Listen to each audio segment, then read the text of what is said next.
আসামের মুখ্যমন্ত্রী হিমন্ত বিশ্ব শর্মা সরাসরি নিশানা করলেন মমতা ব্যানার্জি এবং রাহুল গান্ধীকে। কি বললেন তিনি? औरंगजेब সঙ্গে তুলনা টেনে ভয়ঙ্কর কথা বললেন, শুনুন। काल का जो नियम है, काल का नियम में औरंगजेब जो हिंदू धर्म को पौन लिए थे कि मैं हिंदू धर्म को खत्म कर दूंगा, हिंदू खत्म नहीं हुए, औरंगजेब खुद खत्म होगी।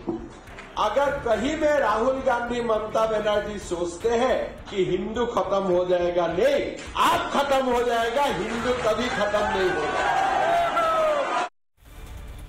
হিমন্ত বিশ্ব শর্মা তীব্র কটাক্ষ করছেন, বলছেন আপনারা যদি ভাবেন রাহুল গান্ধী মমতা ব্যানার্জি যে হিন্দু শেষ হয়ে যাবে, হিন্দুরা শেষ হবে না। औरंगजेब ওই কথা ভেবেছিল, হিন্দুরা শেষ হবে না, আপনারা শেষ হয়ে যাবেন, এমনটা বলছেন হিমন্ত বিশ্ব শর্মা। কিন্তু ধর্ম কি পরিবর্তন করা যায় না? অবশ্যই পরিবর্তন করা যায়। স্বইচ্ছায়, আনন্দে, খুশির সঙ্গে কেউ যদি নতুন কোনো ধর্ম গ্রহণ করতে চায়, সেটা তার স্বাধীনতা আছে। সেই স্বাধীনতা ব্যবহার করে বিশ্বের বহু সনাতনী, বিশ্বের বহু মানুষ সনাতন ধর্মে আসছেন। বিশ্বের বহু মানুষ, এই মুহূর্তে কয়েকটা ছবি দেখাচ্ছি, রাশিয়া, ইউকে, ইউক্রেন, বিভিন্ন জায়গার, আমেরিকা, সেখানের বহু মানুষ, বহু বিদেশি, তারা সনাতন ধর্মে এসে আনন্দের সঙ্গে নৃত্য করছেন, ধর্ম প্রচার করছেন, ধর্মে আনন্দের সঙ্গে রয়েছেন। এই হলো সনাতন ধর্মের চিত্র। সনাতন ধর্মে কখনো কাউকে জোর জবরদস্তি, অস্ত্রের কিংবা অর্থের দ্বারা ধর্ম পরিবর্তন করা হয় না। এসি ভক্তিবেদান্ত স্বামী শিলা প্রভুপাদ যখন ইসকন প্রতিষ্ঠা করেন, গোটা বিশ্বে হরে কৃষ্ণ আন্দোলন যখন শুরু করেন, কোটি কোটি, এই স্বামী শিলা প্রভুপাদ, ভক্তিবেদান্ত স্বামী শিলা প্রভুপাদ, তিনি গোটা বিশ্বে এই হরে কৃষ্ণ আন্দোলনের মাধ্যমে সনাতন ধর্মের শিক্ষা নিয়ে যান। কোটি কোটি মানুষ সেই ধর্মে অনুপ্রাণিত হয়ে কিভাবে সনাতন ধর্মকে গ্রহণ করেন, এবং সেটা আজকেও কুম্ভে দেখা যাচ্ছে। কুম্ভে আমরা দেখেছি স্টিভ জবস তার স্ত্রী পর্যন্ত এসে সনাতন ধর্ম গ্রহণ করছেন, আমরা দেখেছি সেই ছবি, কিন্তু তা স্ব ইচ্ছায়, আনন্দের সঙ্গে, খুশির সঙ্গে। কিন্তু আরেকটা ছবি দেখাই, বাংলাদেশে কিভাবে ধর্মান্তরকরণ করা হচ্ছে। এক শিশুর, একটি ছেলের, কিশোরের ধর্মান্তরকরণ করা হচ্ছে। বাবা হাউ হাউ করে কাঁদছেন, কেঁদে বলছেন এই কাজ করবেন না, এই জোর করে ধর্মান্তরকরণ করা করবেন না। ওই শিশুর ধর্মান্তরকরণ করা হচ্ছে। আওয়াজ শোনাবো, শুনুন তার বাবা কি বলছেন। একদিকে এই ছবি, আরেকদিকে বাংলাদেশের ছবি, দেখুন।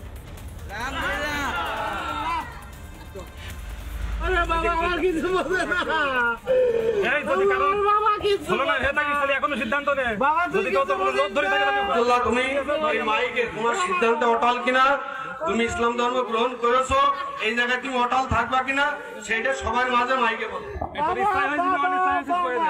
আমি নিজের ইচ্ছায় হয়েছি। তুমি স্বেচ্ছায় সরকারে তুমি যেটা এফিডেভিট করিয়েছো জজ কোর্টে, সেটা আমি পড়ে শুনলাম, ওর সাথে তুমি একমত কিনা? একমত। সঞ্জিত, আমি বলি শোনো, তুমি বাবা হিসেবে হাদিস কোরআনের আলোকে, সঞ্জিত আমার কথা শোনো, তুমি বাবা হিসেবে আমাদের মুসলমান ধর্মের হাদিস কোরআনের আলোকে তুমি বাবাই থাকবা, ঠিক আছে? তুমি বাবার আসনে থাকবা, কিন্তু তোমার ছেলে সে কিন্তু সজ্ঞানে স্বেচ্ছায় ইসলাম ধর্ম গ্রহণ করেছে, সেই জায়গা থেকে পিছনের কোন সুযোগ। স্বেচ্ছায় ধর্ম গ্রহণ করা হতে পারে, তার নিজের ইচ্ছা, কিন্তু একটি শিশুকে জোর জবরদস্তি ধর্মান্তরকরণ করা এবং তারপর হাউ হাউ করে তার বাবার কান্না, এই পদ্ধতি যেমন বাংলাদেশে হচ্ছে, তার সঙ্গে সঙ্গে এই ভারতবর্ষেও একই পদ্ধতিতে একাধিক আব্রাহামিক যে ধর্ম, তাদের একাংশ এই কাজ করছে বলে অভিযোগ উঠছে। কেউ চালের বস্তা দিয়ে করছে, কেউ টাকা দিয়ে করছে, কেউ অর্থ দিয়ে করছে, কেউ জমি দিয়ে করছে, কেউ অস্ত্রের মাধ্যমে করছে, কেউ জোর জবরদস্তি করছে, কেউ ব্রেন ওয়াশ করে করছে। আমি আবারও বলছি, কেউ যদি স্ব ইচ্ছায়, নিজের ইচ্ছায়, আনন্দের সঙ্গে, খুশির সঙ্গে কোনো ধর্ম গ্রহণ করেন, কোনো আপত্তি নেই। কিন্তু উপরাষ্ট্রপতি বলছেন সেই কথা নয়। উপরাষ্ট্রপতি বলছেন জবরদস্তি যে ধর্মান্তরকরণ করা হচ্ছে, যেভাবে ছবি দেখালাম, বাবা হাউ হাউ করে কাঁদছেন এবং শিশুটিকে জোর করে ব্রেন ওয়াশ করা হচ্ছে, সেই নিয়ে প্রশ্ন তুলছেন।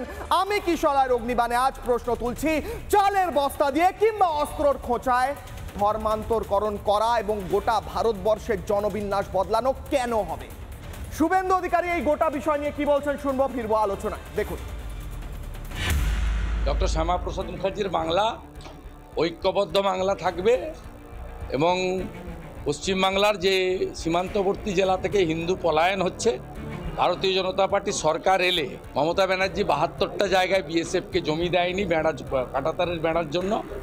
আমাদের প্রথম কাজ হবে কাঁটাতারের বেড়া কমপ্লিট করে রোহিঙ্গাদের খুঁজে খুঁজে পশ্চিমবঙ্গ থেকে তাদেরকে সরিয়ে পশ্চিমবাংলার যারা সে যে ধর্মেরই হোক, যে সম্প্রদায়ের হোক, যারা আদি অনন্তকাল ৩ পুরুষ ৪ পুরুষ ৫ পুরুষ ৬ পুরুষ এখানে আছেন, তাদেরকে সুরক্ষা দেওয়া। আমার আজকের অগ্নিবাণ, কিশলয়ের অগ্নিবাণে আজ আমার প্রথম প্রশ্ন, প্রথম অগ্নিবাণ, প্রথম যে প্রশ্ন আমি করছি সেই প্রশ্ন, খাল কেটে কুমির আনছেন মমতা রাহুল। মমতা রাহুলের কথা উপরাষ্ট্রপতি বলছেন, আমি বলছি না, কিন্তু উপরাষ্ট্রপতির কথা ধরে আমি বলছি। ভারতের সাংবিধানিক একটি পদে থাকা উপরাষ্ট্রপতি, তিনি অবশ্যই জানেন ভারতে কি হচ্ছে, তিনি জানেন গোটা ভারতবর্ষে কি হচ্ছে, এবং তিনি অবশ্যই যে তথ্য দিচ্ছেন তার ওপর রাষ্ট্রপতি উপরাষ্ট্রপতি তাদের উপর আমার ভরসা রয়েছে।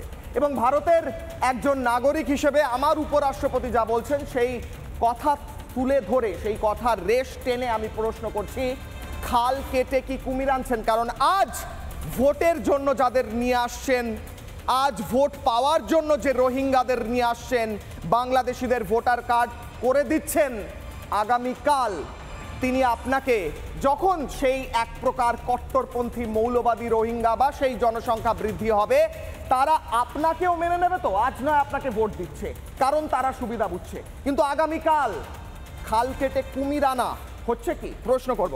নানা ধরনের কন্টেন্ট দেখার জন্য লাইক করুন, শেয়ার করুন আমাদের ফেসবুক পেজ, সাবস্ক্রাইব করুন আমাদের ইউটিউব চ্যানেল।